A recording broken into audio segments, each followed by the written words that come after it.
Gikan sa lawak balitaan sa Magic Video Production, kini ang Balita Patrol. Mga balita nga nakalap gikan sa lalawigan, sa rehiyon, sa kauluhan o sa gawas sa nasod. Kini ang Balita Patrol. Mga balitang labas o patas. O karon adia ang inyong tigbalita. Minanaw Visayas, kumusta kanyang tanan? Sa ngalan si Bukpuwersa sa Balita Patrol. Ako si Tata Rojas. O karon sa uluhan sa mga balita. Mga call center sa Manila mahadlok sa Mindanao.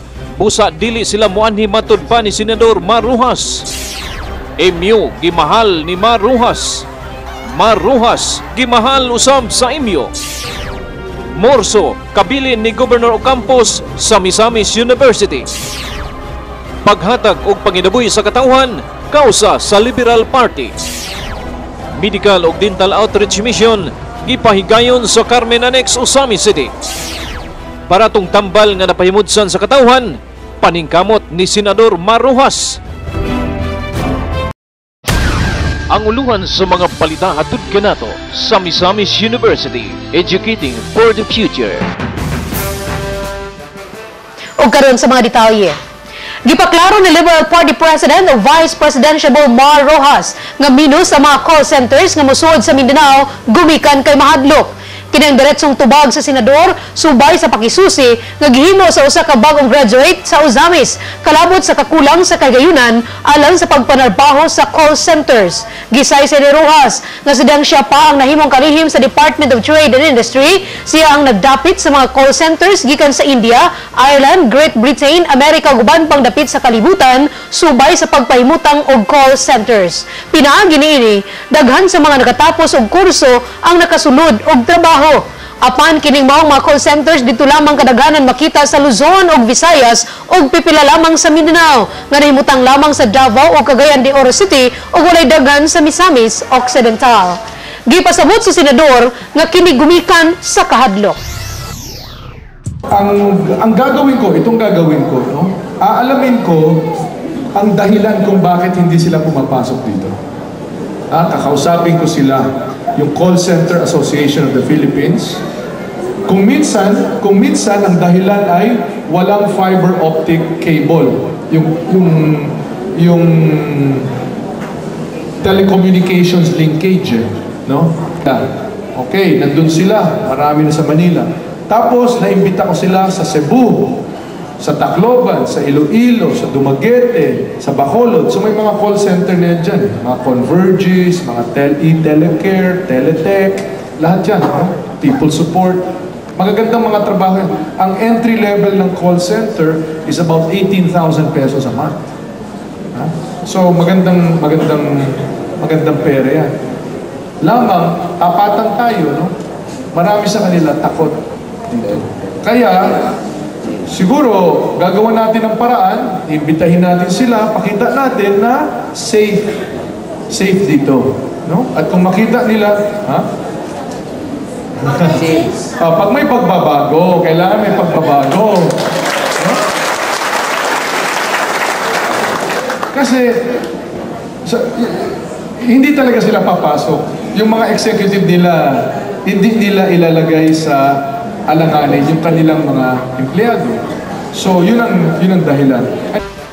Nasayran, nga daghan sa taga Misamis Occidental ang nanglangyaw sa laing dapit aron lamang makatrabaho o kadaghanan sa nasudlan nga trabaho maang call centers.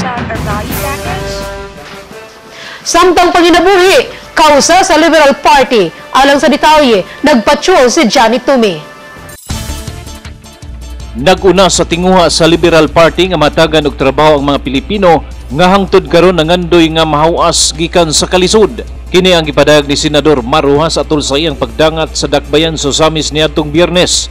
Gipasabot ni Rojas nga gusto nilang mahatagan sa igong kahusay ug kalinaw sa Mindanao aron dili mahadlok ang mga negosyante nga mosulod dinhi ug sila maghatag og trabaho sa mga tao.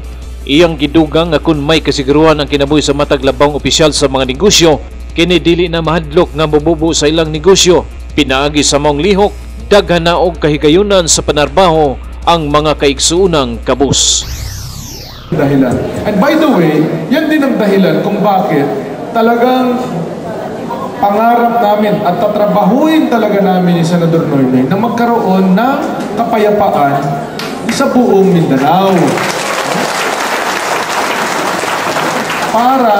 Para mawala na, mabura na yung takot na yan at yung mga negosyo na yan pumasok na dito sa Mindanao. Takot na takot sila pero dadalhin natin.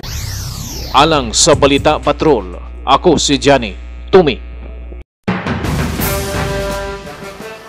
Salamat, Johnny Tumi. MU, gimahal ni Senador Mar Rojas. Mar Rojas, gimahal usab sa Misamis University. Alang sa detalye, nagpatrol si Marilyn Turiba. I love MU! Gimahal sa Misamis University si Senador Mar Rojas, isip tugbang sa pagmahal nga gihatag niini alang sa Misamis University.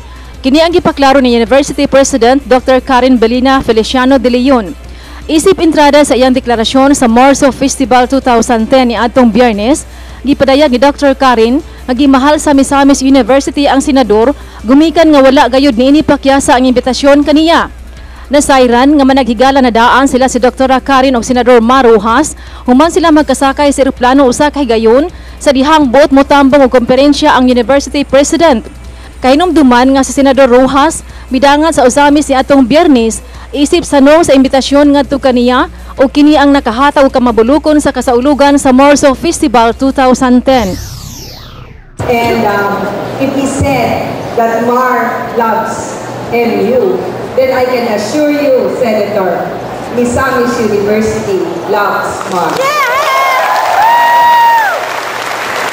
And we always will be praying for your continued success as the next Vice President of the Republic of the Philippines.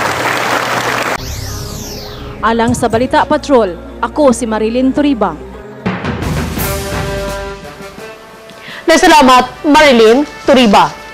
Baratong tambal nga napaimudsan sa katawan paningkamot ni Senador Mar Rojas. Alang sa detalye, nagpatrol si Ann Silian.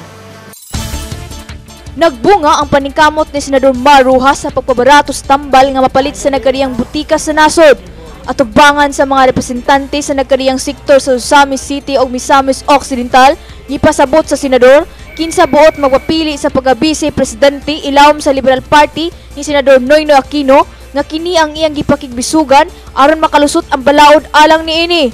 Sa dihang kini nakalusot, ang gobyerno hinay sa implementasyon, busa, usa kini sa makadismaya nga punto alang sa katawhan. Gumika niini, nahagit si Senador Rojas o Senador Noynoy Aquino nga ipaabanti ang kausa alang sa kausaban sa bulok nga sistema sa panggobyerno. Para sa high blood, ang pangalan Norvasc. Norvasc. Dati 45 pesos bawat tableta. Ngayon 22. Diba? 22. Hindi natin inatrasan yung Pfizer niya. Pfizer, American Pharmaceutical Company. Kung ano-anong mga black propaganda, pinailan pa ako ng kaso kasi gusto nila proteksyonan yung napakalaking kita nila rito sa atin. Pero hindi ko sila inatrasan. Ngayon, yung produkto nilang Pfizer na dati binibenta 45 pesos, ngayon 22 pesos na lang. Anong katumbas nun? Kalahating kilong bigas yan, di ba? Ang savings. 2 latang sardinas yan, yung savings. Kaya malaking bagay yan. Ha? Sa diabetes, may gamot, Diamicron. Sa diabetes, araw-araw din iniinom yan. Dati 15 pesos. Ngayon, 7.50. Half price. Alang sa Balita Patrol, ako si Ann Silian. Salamat, Ann Silian.